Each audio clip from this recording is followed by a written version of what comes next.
table with civil society and non-state actors so that we can talk more about improving the security and the safety of the Kenyan people rather than going to press conferences to criticize each other. And that relationship is beginning to bear fruit.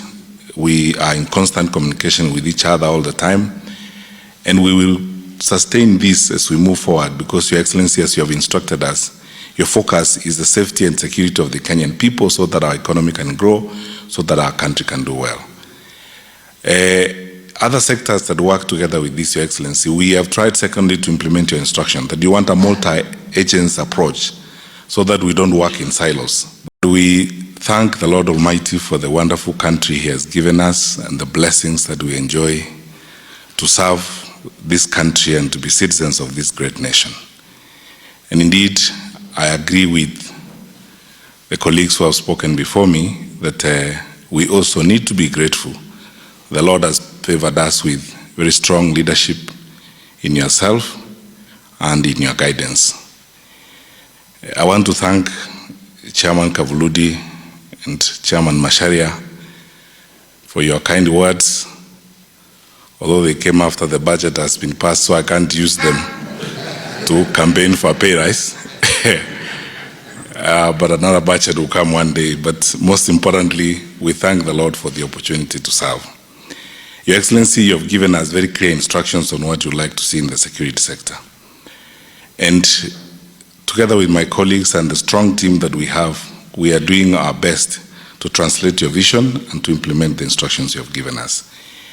There is a lot that has been done as evidenced by these colleagues who have served, but there is yet a lot more we need to do as we move forward. Your Excellency, you instructed us that you wanted a deliberative and collaborative security sector where we talk more with each other than talk at each other so that we can get some more work done. And we have formed the National Police Reforms Consultative Forum. We are now sitting around the table with civil society and non-state actors so that we can talk more about improving the security and the safety of the Kenyan people rather than going to press conferences to criticize each other. And that relationship is beginning to bear fruit. We are in constant communication with each other all the time, and we will sustain this as we move forward because, Your Excellency, as you have instructed us, your focus is the safety and security of the Kenyan people so that our economy can grow, so that our country can do well. Other sectors that work together with this, Your Excellency, we have tried secondly to implement your instruction that you want a multi-agents approach so that we don't work in silos. That's why, Your Excellency, all our colleagues from the correctional services, from the immigration department, because of border control and so many other things, we work together and a seamless relationship is building so that we deliver as one government as you have always wanted us to do. And we will continue to do this. My brother and my colleague, our Solicitor General, is here because we have again tried as much as possible to reduce the headaches to you and headaches to the management of government by working very closely with the Office of the Attorney General so that we seek guidance and counsel at all times. We do things right, we respect the law, so that we reduce the amount of negative energy that we would spend in all manner of quarrels and court cases and so on, so that we can move the country to the next level.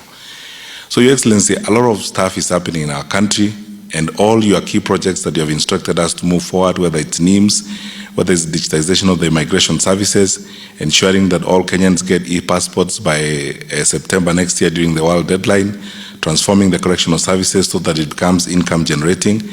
And we have undertaken, Your Excellency, and when we bring our policy later, we will show you that we want to reduce to the bare minimum our dependence on the exchequer when it comes to correctional services totally, because we have the resources, we have the capacity, we just need to work well and work smart so that we serve our country.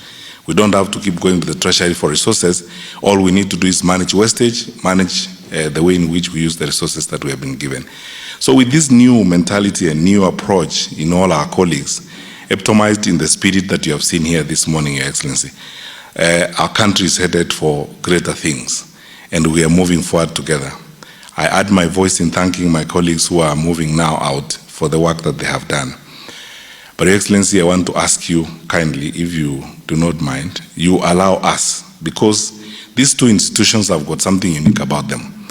They are inaugural institutions in their roles, and they are trailblazers. So, Your Excellency, if you allow us, we will continue to work with them and maintain a consultative relationship so that we don't throw away that experiential value that they have acquired and the contributions that they have made. Let me say finally, sir, it's been a pleasure to work with all these ladies and gentlemen. We thank the Lord for that opportunity, and we thank the Lord for each one of them and the service and commitment that they have put to the work that they have done for our country. And I assure you, sir, of our continued commitment to try every way we can to fulfill your expectations of us and to deliver on the mandate that you have assigned us. We will continue to pray for you and hope that the Lord will also guide you as you guide us to serve the people of Kenya, which is a very noble opportunity that we have.